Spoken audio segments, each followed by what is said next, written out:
নমস্কার, আপনারা দেখছেন সংবাদ শিরোনাম। এক নজরে সন্ধ্যার আপডেট। শুক্রবার সন্ধ্যে 7:30টা নাগাদ জলপাইগুড়ি জেলার 17 নম্বর জাতীয় সড়কে রাজা দত্ত নামে 28 বছর বয়সী এক যুবকের মৃতদেহ পাওয়া যায়। সঙ্গে সঙ্গে স্থানীয় বাসিন্দারা তাকে মালবাজার সুপার স্পেশালিটি হাসপাতালে নিয়ে গেলে তাকে মৃত বলে ঘোষণা করা হয়। এই ঘটনায় হাসপাতালের সামনে বিক্ষোভ শুরু হয় এবং পরিচিতিরা পুলিশি তদন্তের দাবি জানায়। শুক্রবার সন্ধ্যা 7:30টা নাগাদ জলপাইগুড়ি জেলার 17 নম্বর জাতীয় সড়কের পাশে রাজা দত্ত নামে 28 বছর বয়সী এক যুবককে মৃত অবস্থায় পাওয়া যায়। তাকে দ্রুত মালবাজার সুপার স্পেশালিটি হাসপাতালে নিয়ে যাওয়া হয়, যেখানে তাকে মৃত ঘোষণা করে ডাক্তাররা। এই ঘটনার পর হাসপাতালে বিক্ষোভ শুরু হয়। পরিচিতরা দ্রুত পুলিশি তদন্তের দাবি জানায়।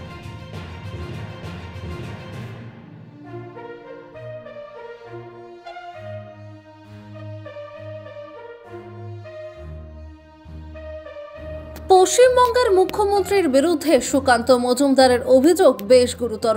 তিনি দাবি করেন যে মুখ্যমন্ত্রী হিন্দু ভাষাভাষীদের নাম ভোটার তালিকা থেকে বাদ দিচ্ছেন, যারা বাঙালি হিন্দু নন, বিশেষ করে শিলিগুড়ি, হুগলি, হাওড়া এবং শ্রীরামপুরের বাসিন্দাদের লক্ষ্য করে। জানা যায়, শুক্রবার চেন্নাই থেকে বিমানে করে বাগডোগরা বিমানবন্দরে নামেন তিনি।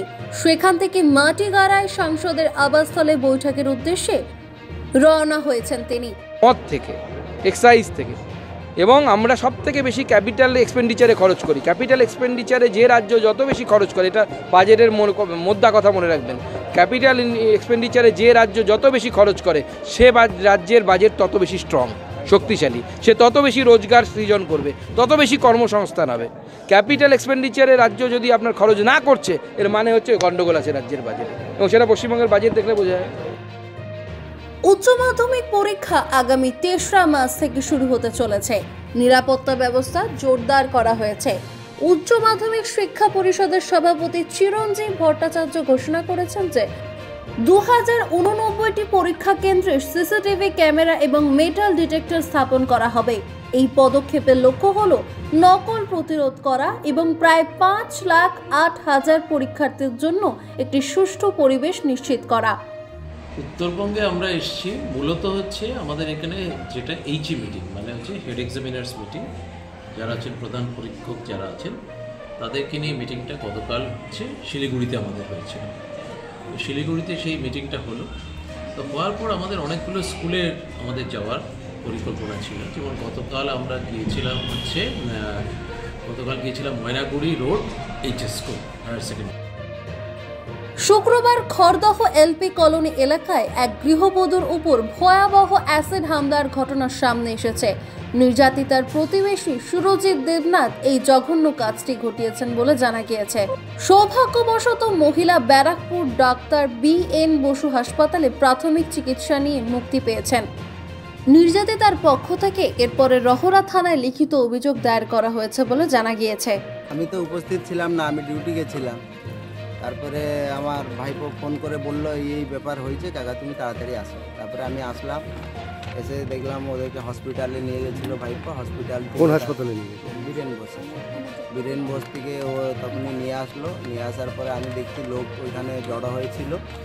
তারপরে পুলিশ গিয়ে পৌঁছে 30শে এপ্রিল জগন্নাথ মন্দিরের প্রাণ প্রতিষ্ঠা।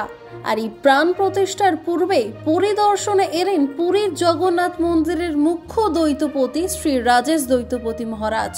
তার সাথে উপস্থিত ছিলেন রামনগরের বিধানসভার বিধায়ক প্রাক্তন মন্ত্রী অখিল গিরি। এছাড়াও উপস্থিত ছিলেন পূর্ব মেদিনীপুর জেলার DM পূর্ণেন্দু মাঝি সহ প্রশাসনিক দপ্তরের দায়িত্বপ্রাপ্ত আধিকারিকগণ।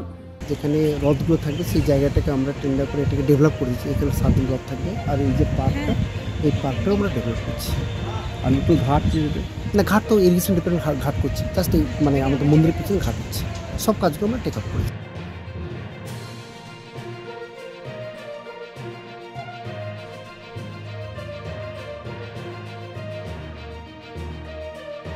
প্রতিমন্ত্রী সাবিনা ইয়াসমিন পুলিশের তীব্র সমালোচনা করে হুঁশিয়ারি দিয়েছেন যে ভুয়া ভোটারদের বিষয়ে উদ্বেগ প্রকাশ না করলে তৃণমূল কর্মীরা থানা ঘেরাও করতে পারে।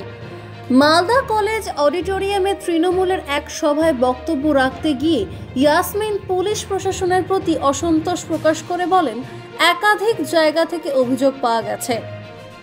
তিনি আরও জানান যে যদি পুলিশের দোষ ধরা পড়ে তাহলে কেবল অঞ্চল সভাপতি নয়, পুরো আঞ্চলিক কমিটি ব্যবস্থা নেবে এবং থানা পরিদর্শন করবে।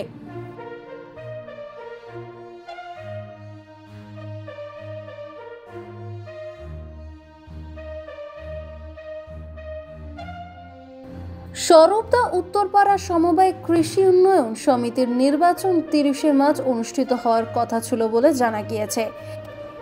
মনোনয়ন জমা দেওয়ার শেষ দিন ছিল 1 মার্চ এবং তৃণমূল কংগ্রেসের মাত্র 6 জন সদস্য মনোনয়ন জমা দিয়েছিলেন, তাই তারা বিনা প্রতিদ্বন্দ্বিতায় জয়ী হয়েছেন বলে জানা গিয়েছে। নিয়ম অনুসারে এটি অনুমোদিত, যেখানে বলা হয়েছে যদি কোনো বিরোধী দল মনোনয়ন জমা না দেয় তাহলে যারা প্রার্থীরা মনোনয়ন জমা দিয়েছেন তারা ডিফল্টভাবে জয়ী হতে পারবেন। ঠিকই বলেছেন, স্বরূপদা সমবায়ের নির্বাচন ছিল, আজকে মনোনয়ন জমা দেওয়ার শেষ দিন ছিল। আমরা সর্বভারতীয় তৃণমূল কংগ্রেসের পক্ষ থেকে আমাদের 6 জন ক্যান্ডিডেটকে নিয়ে আজকে মনোনয়ন দিলাম এবং এই জায়গায় কোনো বিরোধীরা, আমাদের যারা বিরোধী বন্ধু আছে তারা কোনো প্রার্থী দিতে পারেনি। আমরা আজকে উইদাউট কন্টেস্টেই বিনা প্রতিদ্বন্দ্বিতায় নির্বাচিত হলো আমার যারা মনোনীত।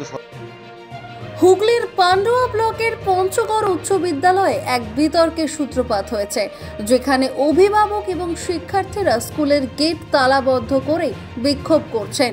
শিক্ষকদের প্রবেশে বাধা দিয়েছেন।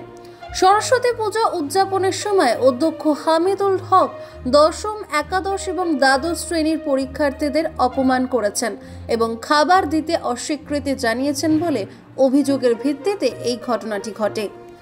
স্থানীয় সূত্র অনুসারে উদযাপনের জন্য অনুদান সংগ্রহ করা হয়েছিল, কিন্তু শিক্ষার্থীরা আসার পর তাদের ফিরিয়ে দেওয়া হয়েছে এবং বহিরাগত হিসেবে আচরণ করা হয়েছিল বলে জানা গিয়েছে।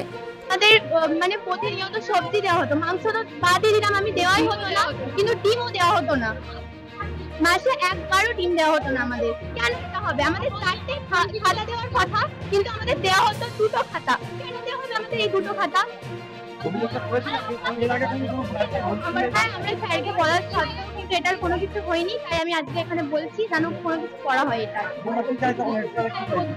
আমরা চাই এটার আমার একটা শাস্তি হোক, কেন এগুলো সব বন্ধ করো।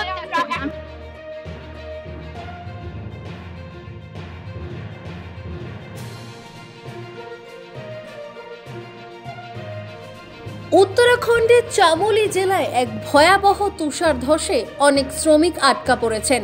একটি বেসরকারি সংস্থার 57 জন কর্মী সীমান্ত সড়ক সংস্থার কাছে তুষার পরিষ্কার করার সময় এই ঘটনাটি ঘটে। বৃহস্পতিবার সকাল থেকে অব্যাহত তুষারপাতের কারণে সেনাবাহিনীর অগ্রিম রাস্তা বন্ধ করে দেওয়া হয় এবং শ্রমিকরা তুষার পরিষ্কার করার চেষ্টা করার সময় মানা গ্রাম এবং মানা পাশের মধ্যে হঠাৎ ভূমিধস হয়।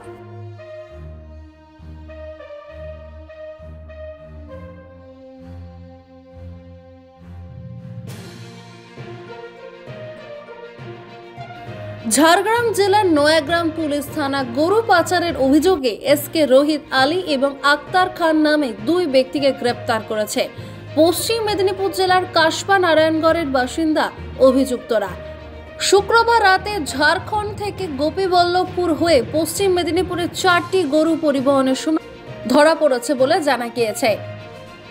চাঁদবিলা এলাকার একটি চেক পয়েন্টে পুলিশ গরু বহনকারী পিকআপ ভ্যানটি থামায় এবং গরুর বৈধ কাগজপত্র দেখাতে ব্যর্থ হলে 2 ব্যক্তিকে গ্রেপ্তার করা হয়।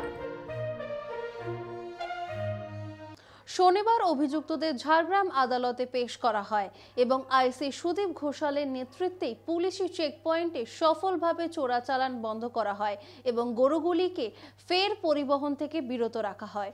বিশদে জানতে চোখ রাখুন সংবাদ শিরোনামে। মানুষের পাশে, মানুষের সাথে আমরা আছি এই বাংলাতে। আপনারা দেখছেন সংবাদ শিরোনাম। দেখলেন তো অনেক কিছু, এবার দেখুন নতুন কিছু।